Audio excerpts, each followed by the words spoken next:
আসসালামু আলাইকুম। আশা করি সবাই ভালো আছেন। আমি যখন আমাদের আলগ্রান ওটস সেল করতে যাই মার্কেটে, তখন একটা প্রশ্ন অনেকে করে বসে, সেটা হলো যে ওটস কি দিয়ে তৈরি? এটা কি গম নাকি জব? অনেকে বলে এটা গম দিয়ে তৈরি, এটার দাম এত কেন? এটা জব দিয়ে তৈরি, এটার দাম এত কেন? কিন্তু আপনাদের একটা জিনিস জানিয়ে রাখি, সেটা হলো যে ওটস নিজেই একটা শস্য।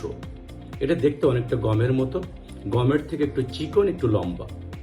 এবং আমাদের এই ওটসটা, এটি কিন্তু আমাদের সাবকন্টিনেন্টে কোথাও হয় না, একমাত্র হয় অস্ট্রেলিয়া, কানাডা, নর্থ আমেরিকা, ওই অঞ্চলে এই ওটসটা হয়। তো সেখান থেকে আমাদের আলগ্রান ওটসটা কোথা থেকে আসে? আমাদের যে কোম্পানি, সেই কোম্পানিটা হলো শ্রীলঙ্কায় আছে।